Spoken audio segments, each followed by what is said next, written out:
Hello student, welcome to TNC exam prep. TNC exam prep में आप सभी का स्वागत है।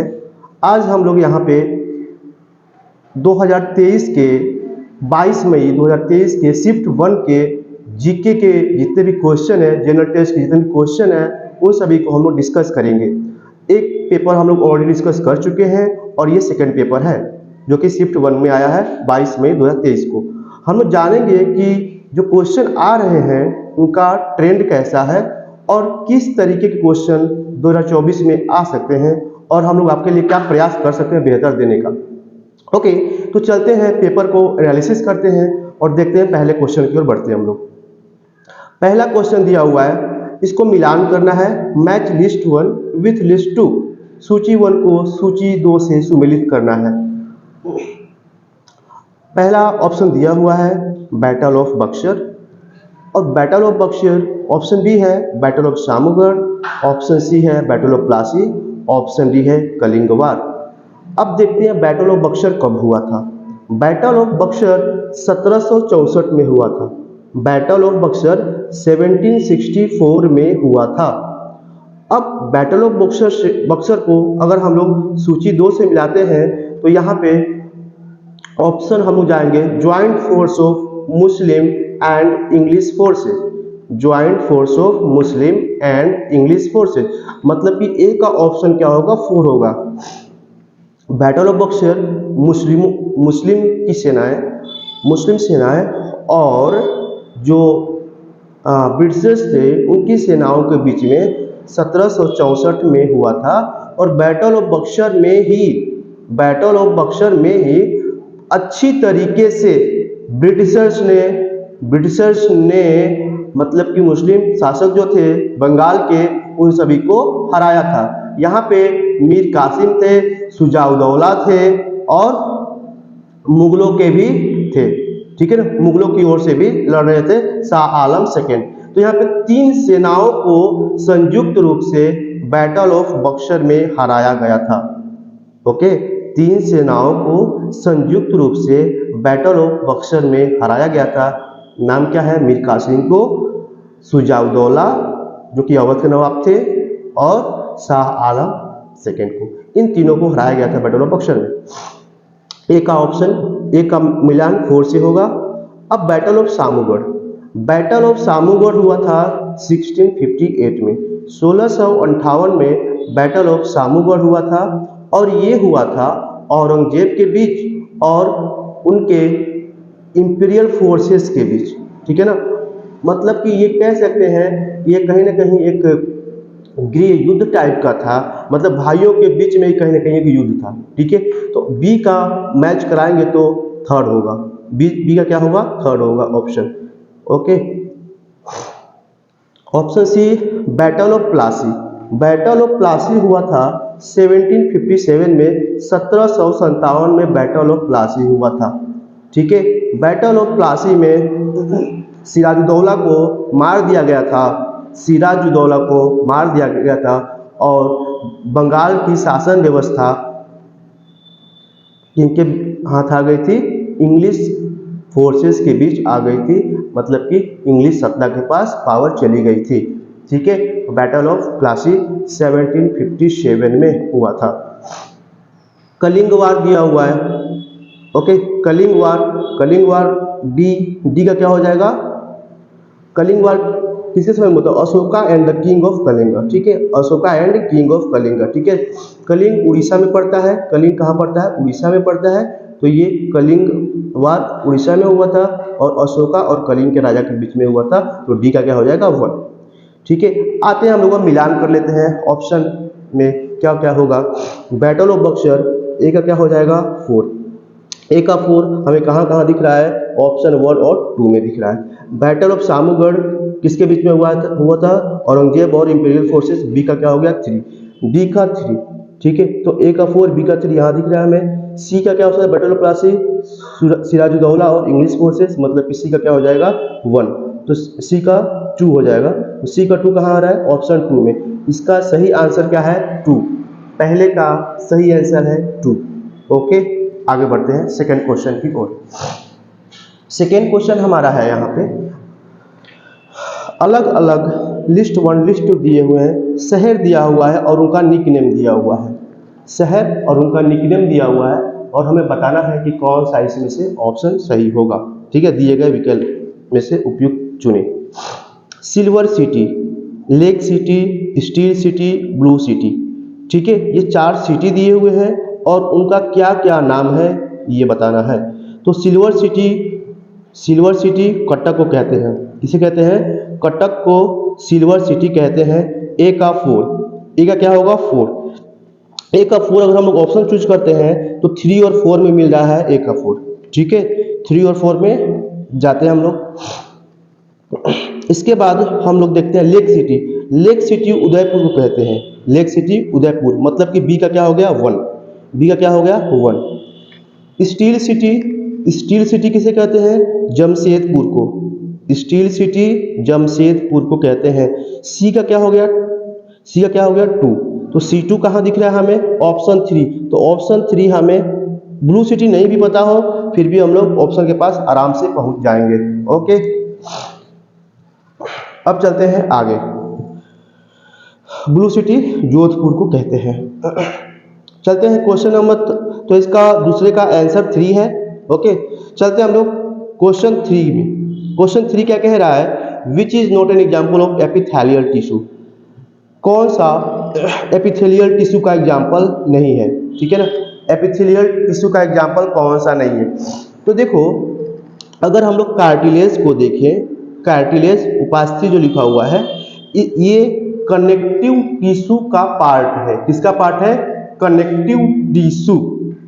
कनेक्टिव टिश्यू क्या है? मतलब कि जो हमारा कनेक्ट करता है, जैसे कि हड्डी होता है ना, हड्डी, एक हड्डी दूसरे हड्डी से ज्वाइंट, हम लोग हाथ पे इधर उधर करते हैं, जहाँ पे ज्वाइंट होता है, दिस इज, इसको हम लोग बोन मैरो वगैरह जहाँ पे होता है, ठीक है ना, जहाँ पे ज्वाइंट वगैरह होता है, जहाँ से हम लोग हाथ हिला सकते हैं। ठीक है, ये क्या है? कनेक्टिव टिश्यू का काम करता है। ठीक है, कनेक्शन काम करता है। तो कार्टिलेज, उपास्थि, तो ये एपिथेलियल टिश्यू का पार्ट है। कार्टिलेज एपिथेलियल टिश्यू का पार्ट है और ये एक कनेक्टिव टिश्यू होता है, ये एपिथेलियल टिश्यू नहीं है। इसका मतलब यही हमारा आंसर हो जाएगा। यही क्या हो जाएगा? हमारा आंसर हो जाएगा, मतलब तीसरा का 1। ग्लैंड, स्किन और इंटेस्टाइन, ग्रंथि, त्वचा और आंत, ये सभी के सभी एपिथेलियल टिश्यू के एग्जाम्पल हैं। ग्रंथि, त्वचा और आंत, ये सभी एपिथेलियल टिश्यू के एग्जाम्पल है और कार्टिलेज कनेक्टिव टिश्यू का एग्जाम्पल है। इस वजह से इसका जो आंसर होगा वो 1 हो जाएगा। तीसरे का आंसर क्या हुआ? 1। आगे बढ़ते हैं क्वेश्चन नंबर 4। क्वेश्चन नंबर 4 की ओर बढ़ते हैं हम लोग। क्वेश्चन नंबर 4 क्या कह रहा है? Host country of G20 summit in 2023 is. तो G20 के बारे में आप सभी को पता ही होगा, क्योंकि इस वर्ष जो G20 की मीटिंग हुई थी वो भारत में ही हुई थी। कहाँ पे हुई थी?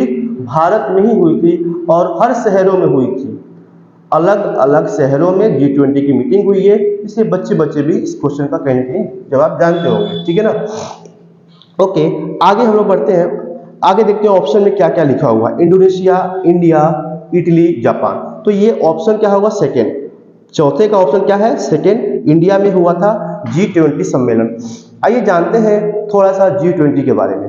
G20 जिसे ग्रुप ऑफ 20 कहा जाता था, G20 ग्रुप ऑफ 20 कंट्री बोला जाता है, 20 nation. But listen to me, मेरी बातों को ध्यान से आप सुनिएगा। जो G20 है, G20 जो है इसको बनाया गया था 1999 में।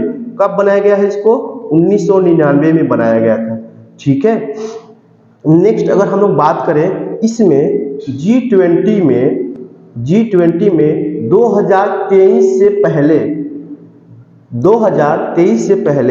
G20 में इसमें 19 देश थे और एक था यूरोपियन यूनियन। मेरी बातों को ध्यान सुनिएगा। G20 में 2023 से पहले 19 देश और एक यूरोपियन यूनियन। यूरोपियन यूनियन में 27 देश हैं। यूरोपियन यूनियन में 27 देश हैं और 19 कंट्री और एक यूरोपियन कंट्री, ये मिलाकर 20 होते थे। ये मिलाकर के 20 होते थे, जिसे हम लोग G20 कहते थे। इतनी बातें समझ में आ गई। लेकिन जब 2023 में इंडिया में ये समिट हुआ, इंडिया ने इस मीटिंग को होस्ट किया, तो इंडिया ने अफ्रीकन यूनियन को, मेरी बातें ध्यान से सुनिएगा, African union AU, African union को भी इन्होंने शामिल कर लिया इसमें। अफ्रीका का एक यूनियन है, ठीक है, उसमें बहुत सारी कंट्रियां आती हैं, जैसे कि यूरोपियन यूनियन 27 कंट्री है, वैसे ही अफ्रीकन यूनियन में भी बहुत सारी कंट्री हैं। तो ये सारी कंट्री को एक ग्रुप में, AU के रूप में इसको शामिल कर लिया गया। मतलब कि अब G20 नहीं रहा, अब ये G21 हो चुका है। G21 हो चुका है 2023 में, जब भारत इसको होस्ट कर रहा था। 21 मेंबर कौन बना? African union. Okay, I think मेरी बात आप लोगों को समझ में आ चुकी होगी। चलते हैं अगले क्वेश्चन की ओर। Question number 5। क्वेश्चन नंबर 5 है, यहाँ भी मिलान करना है, लिस्ट 1 लिस्ट 2 दिया हुआ, बुक और ऑथर्स दिए हुए हैं, कौन सा बुक किसने लिखा है।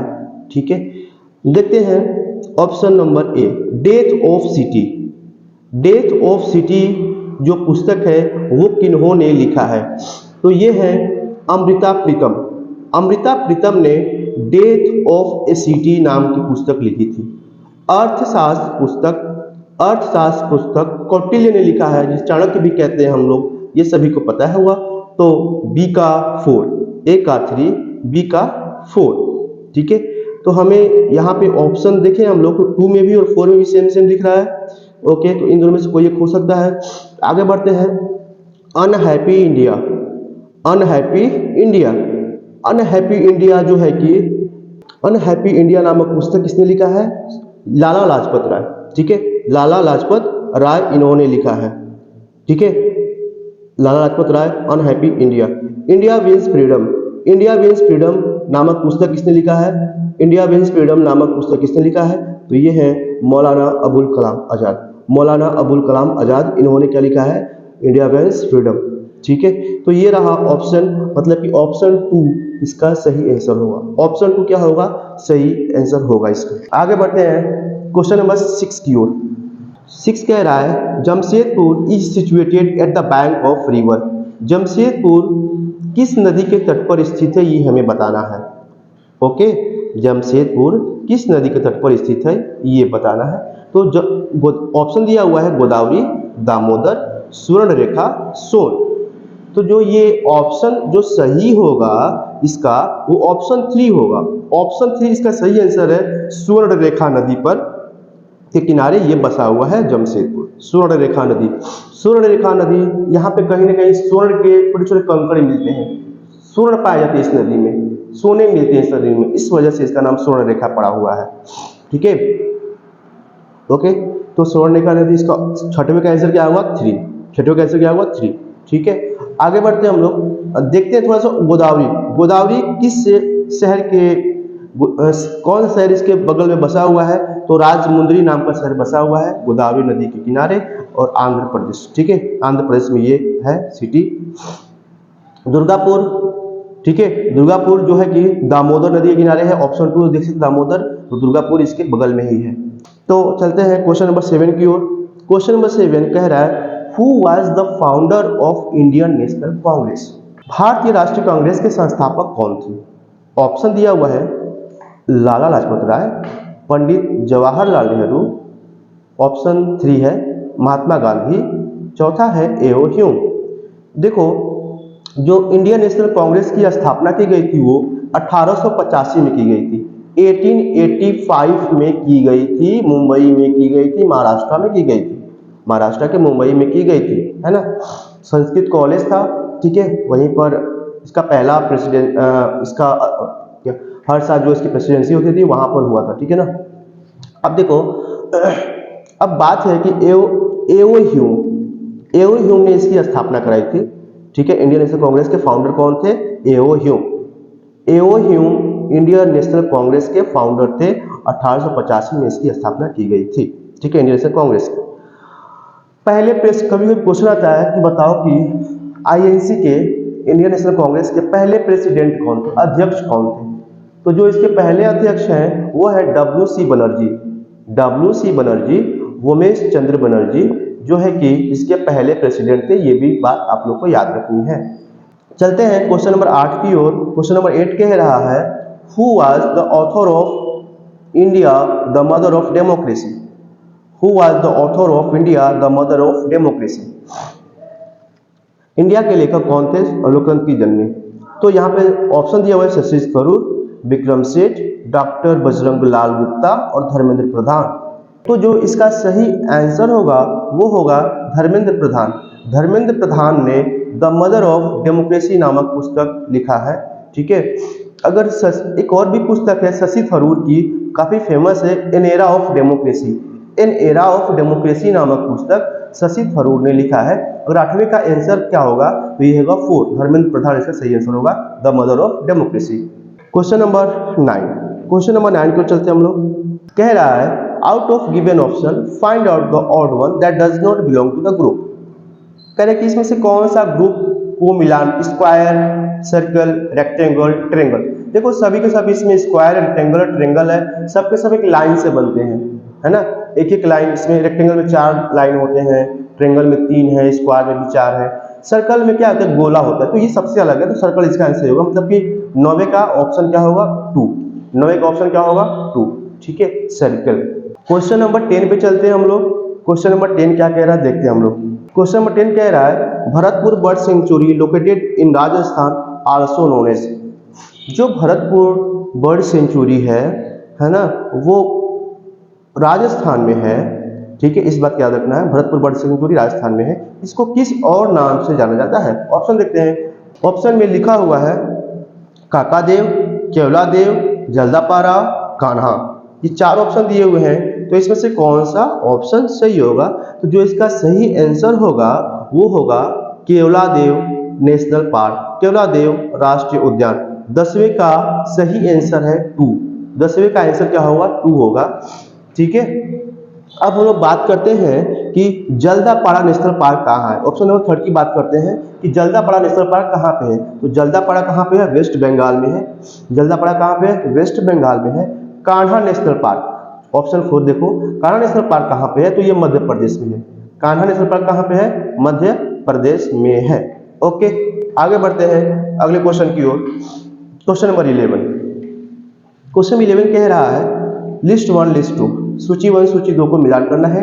Death of city, Arthashastra, unhappy India, India wins freedom. I think कि same question is repeated here. Okay, same question यहाँ पर रिपीट हुआ है।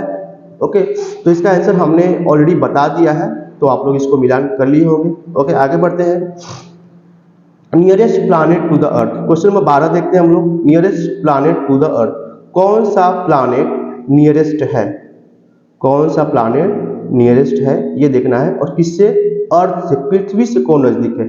तो सबसे नजदीक जो ग्रह है पृथ्वी से वो कौन है, वो शुक्र है, वेनस। वेनस सबसे नजदीकी ग्रह है पृथ्वी से। अगर यही क्वेश्चन आता कि बताओ कि सूर्य से कौन सबसे नजदीक है, तो यहाँ पर आंसर मरकरी होता है, जिसे बुध कहते हैं। ठीक है, तो यहाँ पे कंफ्यूज नहीं होना है। पृथ्वी से नजदीक कौन है, शुक्र है, और सूर्य से कौन नजदीक है, बुध है। ठीक है, तो इसका 12वें का आंसर क्या होगा, शुक्र, पहला ऑप्शन सही है। ठीक है, तो बृहस्पति सबसे बड़ा है, आप लोगों को पता है ना, लार्जेस्ट है ना प्लैनेट है बृहस्पति। सैटर्न, शनि, ठीक है, शनि के पास आज के समय में सबसे ज्यादा क्या है, उपग्रह है। ठीक है ना, याद रखना इसको। अब चलते हैं क्वेश्चन नंबर 13 पे। विच स्टेट और union territories has higher life expectancy. कौन से राज्य या फिर केंद्र शासित प्रदेश में जीवन प्रत्याशा अधिक है। तो ऐसे तो कहीं और है, लेकिन जो दिया हुआ ऑप्शन है अगर इसमें देखें हम लोग, तो ऑप्शन क्या है, पंजाब, यूपी, मध्य प्रदेश, उत्तराखंड। तो यहाँ पे पंजाब होगा, पंजाब इसका क्या होगा, सही आंसर होगा। चलते हैं 14वें क्वेश्चन पे।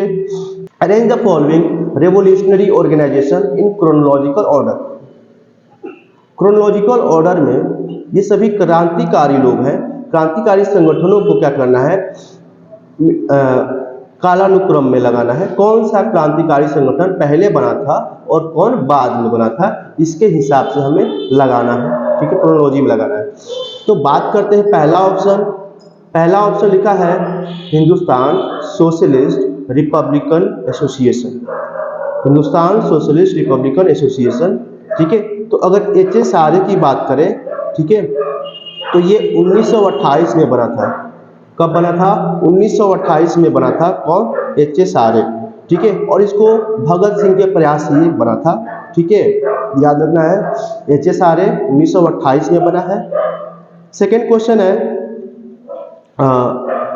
अभिनव भारत, बी ऑप्शन देखना, अभिनव भारत। अभिनव भारत कब बना है? 1904 में। कब बना अभिनव भारत? 1904 में। इसको वी.डी. सावरकर के प्रयास से ये बना था। ठीक है, वी.डी. सावरकर, ठीक है, का योगदान इसको बनाने में। 1904 में बना था और ये नासिक में बना था, नासिक महाराष्ट्र। ठीक है, ऑप्शन सी देखते हैं हम लोग, एच.आर.ए.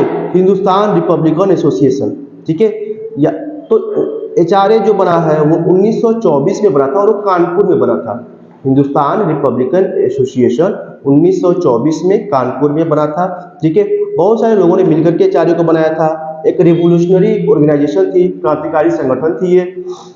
राम प्रसाद बिस्मिल थे, योगेश चंद्र चटर्जी थे, सचिंद्र सन्याल थे, ये सभी लोगों ने मिलकर के एच.आर.ए. की स्थापना की थी। एच.आर.ए. का ही नाम बदलकर 1928 में एच.एस. आर्य कर दिया गया था, है ना। एच.आर.ए. का नाम ही बदलकर 1928 में, ठीक है, एच.एस. आर्य कर दिया गया था। ठीक है, आगे बढ़ते हैं, ऑप्शन डी देखते हैं, Indian independence league 1920। Indian independence league 1920 में, ठीक है, बना था। अब बात करते हैं ऑप्शन ई की, गदर पार्टी कब बनी थी? गदर पार्टी 15 जुलाई 1913 को बनाया गया था। 15 जुलाई 1923 को इस पार्टी के जो फॉर्म किए थे, बनाए थे, वो थे सोहन सिंह भाखना। सोहन सिंह भाखना के प्रयास से गदर पार्टी की स्थापना की गई थी। ठीक है, 15 जुलाई 1913। ठीक है, ये नॉर्थ अमेरिका से ये लीड कर रहे थे ये लोग, इस पार्टी को नॉर्थ अमेरिका से लीड किया जा रहा था। अब चलते हैं अपने ऑप्शन की ओर कि कौन सा हमारा विकल्प सही होगा। तो हमें क्या करना है? कालानुक्रम में लगाना है। तो सबसे पहले क्या हुआ भाई? 1904 की बात आ रही है, मतलब अभिनव भारत। ऑप्शन बी सबसे पहले आएगा। तो ऑप्शन बी कहाँ कहाँ दिखा हमें? पहले में दिखा और चौथे में दिखा। अब 1904 के बाद क्या आ सकता है? हमने बात किया था गदर पार्टी की। गदर पार्टी 1913 में हुई थी। तो बी के बाद ई कहाँ आ रहा है? ऑप्शन नंबर 1 में। तो ये हमारा सही हो गया, बी के बाद ई आ रहा है। उसके बाद डी आएगा। डी क्या है? इंडियन लीग 1920 में, ठीक है, इंडियन इंडिपेंडेंस लीग 1920 में। उसके बाद सी होगा। सी कौन है? 1924 एच.आर.ए. और फिर 1928 एच.एस. आर्य। ठीक है, तो ये 14वां का आंसर क्या होगा? 1। ओके, क्वेश्चन नंबर 15 देखते हैं हम लोग। क्वेश्चन नंबर 15 क्या कह रहा है? Out of the following which is the largest exporter of cotton textile in the world. इन सभी दिए हुए में से वर्ल्ड का सबसे बड़ा, है ना, सूती वस्त्र का निर्यातक कौन है? ठीक है, निर्यातक कौन है, एक्सपोर्टर कौन है? तो ये चाइना है। ठीक है, चाइना क्या है? सबसे बड़ा है निर्यातक कॉटन का, कॉटन टेक्सटाइल का। सेकेंड पे इंडिया का नंबर आता है, हमारा प्यारा भारत सेकेंड नंबर पे ही आता है। तो 15वां का ऑप्शन क्या हुआ? 2। 15 का ऑप्शन क्या है? 2। 16 की बात करते हैं। 16 एमजी नरेगा स्टैंड फॉर। ठीक है, तो एमजी नरेगा का फुल फॉर्म पूछ रहा है ये, कि एमजी नरेगा का फुल फॉर्म क्या होता है। अब बात करते हैं कि एमजी नरेगा किस एक्ट के द्वारा बनाया गया है। तो एमजी नरेगा 2005 के एक्ट के द्वारा बनाया गया, 2005 में ये बना था। अब इसका फुल फॉर्म मैं बता रहा हूँ, प्लीज ध्यान से सुनिएगा। Mahatma Gandhi national rural employment guarantee act. Mahatma Gandhi national rural employment guarantee act, ये क्या है? इसका फुल फॉर्म है एमजी नरेगा का। ठीक है, एमजी नरेगा में ये प्रोविजन है कि गांव के, क्योंकि रूरल ग्रामीण की बात की जा रही है, ग्रामीण रोजगार की बात की जा रही है, तो ग्रामीण इलाकों में जो भी मजदूर हैं, जो पढ़े लिखे नहीं हैं, ठीक है, उनको कम से कम 100 दिन का रोजगार की गारंटी दी जाती है। अगर उनको रोजगार 100 दिन का नहीं मिलता है एक साल के अंदर में, ठीक है, तो उनको उतने पैसे दिए जाएंगे। ये बात की गई थी एमजी नरेगा में। ठीक है, तो 100 दिन की बात की जाती है ना, 100 दिन का, है ना, आपको कोई ना कोई मिल जाएगा काम एमजी नरेगा के अंतर्गत। तो इसका अगर ऑप्शन देखें तो ऑप्शन नंबर 3 इसका सही आंसर है। ऑप्शन नंबर 3 क्या इसका सही आंसर है? Mahatma Gandhi national rural employment guarantee act. ठीक है, चलते हैं क्वेश्चन नंबर 17वें की ओर। क्वेश्चन नंबर 17 देखते हैं। अब यहाँ पर लिखा हुआ है, यहाँ पे मिलान करना है, मैच लिस्ट 1 एंड लिस्ट 2। आप लोग देख सकते हैं कि मिलान करने वाले क्वेश्चन पूछे जा रहे हैं, बहुत ज़्यादा ट्रेंड में चल रहा है ना। बहुत सारे क्वेश्चन मिलान करने वाले आए हुए हैं। यहाँ पे क्वेश्चन क्या है, खेल और कौन कौन से ये लोग काम करते हैं, है ना, मतलब कि कौन क्या क्या करता है, ठीक है। जैसे तीरंदाजी, हॉकी, कुश्ती, बैडमिंटन, तो कौन से खेल हैं और कौन कौन से पर्सन है। तो बात करें आर्करी। आर्करी मतलब तीरंदाजी। तीरंदाजी से कौन संबंधित है, हॉकी से कौन संबंधित है, कुश्ती से कौन संबंधित है, बैडमिंटन से कौन संबंधित है। अगर पीवी सिंधु की बात करें, पीवी सिंधु, ठीक है, तो ये क्या हो जाएंगी, बैडमिंटन। Badminton PV Sindhu. तो 1 का डी देखो आप लोग कहाँ पे है, 1 का डी। 1 का डी अगर आप लोग चेक करोगे ना तो कहाँ पर मिलेगा, पहले में या फिर 4 में, पहले में या फिर 4 में मिलेगा, ठीक है, ऑप्शन। तो 1 का डी। अब गीता फोगाट की मैं बात करूं तो गीता फोगाट क्या है, रेसलिंग से है। गीता फोगाट कहाँ से आती है, रेसलिंग, ठीक है, कैटेगरी इनकी है। तो गीता फोगाट रेसलिंग, मतलब 2 का सी। 2 का सी कहाँ पे मिल रहा है ये अब देखना है, ठीक है। तो 2 किधर है, 2 का सी, 2 का सी देखना है। तो ठीक 2 का सी कहाँ मिल रहा है, तो 2 का सी मिल रहा है हमें 4 में। कहाँ मिल रहा है, 4। तो ये हमारा डायरेक्ट आंसर मिल गया, मतलब 2 क्वेश्चन हमें आ रहा था और दोनों से हम लोग क्या किए, अपने क्वेश्चन की ओर आराम से पहुंच गए, ठीक है। और भी देखते हैं, हम लोग आगे बढ़ते हैं। प्रगत सिंह, है ना, प्रगत सिंह की बात करें तो ये हॉकी प्लेयर है, ठीक है। प्रगत सिंह क्या है, हॉकी प्लेयर है, 3 का बी, ठीक है। दीपिका कुमारी जो बच गया वो दीपिका कुमारी के नाम से होगा, तो मतलब कि आर्करी तीरंदाजी दीपिका कुमारी, ठीक है। तो 17वें का आंसर क्या है, 4। Question number 18, who discover electron. Electron की खोज किसने की। तो बहुत ही आसान सा क्वेश्चन है कि इलेक्ट्रॉन की खोज किसने की। ऑप्शन क्या क्या दिया हुआ है देखते हैं, J Thomson, Louis Pasteur, JD Watson, Edward Jenner, ठीक है। तो 1897 में जे थॉमसन के द्वारा इलेक्ट्रॉन की खोज की गई थी। तो जे थॉमसन इसका सही आंसर है 1897 में, ठीक है। तो 18वें का आंसर क्या होगा, पहला ही इसका आंसर है 1, ठीक है। लुइस पैस्चर ने पैस्चराइजेशन खोज की थी, कैसे पैस्चराइज किया जाता है किस चीज को। उसके बाद रेबीज की वैक्सीन, रेबीज, है ना, रेबीज की वैक्सीन का आविष्कार भी इन्होंने किया था, लुइस पैस्चर ने किया था। ऑप्शन 3 देखो आप लोग, जेडी वाटसन और फ्रांसिस क्रिक। जेडी वाटसन और फ्रांसिस क्रिक दोनों ने मिलकर के डबल हेलिक्स स्ट्रक्चर दिया था डीएनए का। डबल हेलिक्स स्ट्रक्चर डीएनए किसने दिया है, जेडी वाटसन और फ्रांसिस क्रिक दोनों ने मिल करके दिया था, ठीक है। तो इसका आंसर हमने बता दिया था क्या था। अच्छा, एक और बचा हुआ है चौथा, एडवर्ड जेनर। एडवर्ड जेनर, इन्होंने वैक्सीन का कॉन्सेप्ट दिया था कि वैक्सीन क्या होता है, कैसे काम करता है। कॉन्सेप्ट जो दिया है वैक्सीन का, ये एडवर्ड जेनर ने दिया था। और इन्होंने स्मॉल पॉक्स की वैक्सीन बनाई थी। एडवर्ड जेनर ने स्मॉल पॉक्स की वैक्सीन बनाई थी और ये वर्ल्ड का पहला वैक्सीन था। वर्ल्ड का पहला वैक्सीन, स्मॉल पॉक्स की वैक्सीन एडवर्ड जेनर ने बनाया था, ठीक है। तो चलते हैं आगे क्वेश्चन नंबर 19 की ओर। कह रहा है question number 19, India is the largest country in the term of area in the world. Bharat विश्व का सबसे बड़ा देश है क्षेत्रफल की दृष्टि से। तो कौन से नंबर का है, तो 5वां, 8वां, 7वां या फिर दूसरा। तो जो इसका सही आंसर होगा वो होगा 7वां, है ना। 7वां सबसे बड़ा देश है क्षेत्रफल की दृष्टि से। तो 19 का ऑप्शन क्या होगा, 3। 19 का ऑप्शन क्या होगा, 3 होगा सही। अब बात करते हैं कि वर्ल्ड की सबसे बड़ी कंट्री कौन है, देश कौन, तो वो है रसिया। पहली सबसे बड़ी कंट्री रसिया, दूसरी सबसे बड़ी कंट्री कनाडा, हम लोग बात कर रहे हैं क्षेत्रफल के हिसाब से। तीसरी सबसे बड़ी कंट्री चाइना, चौथी सबसे बड़ी कंट्री यूएस, 5वीं ब्राजील, 6ठी ऑस्ट्रेलिया, 7वीं इंडिया, 8वीं अर्जेंटीना।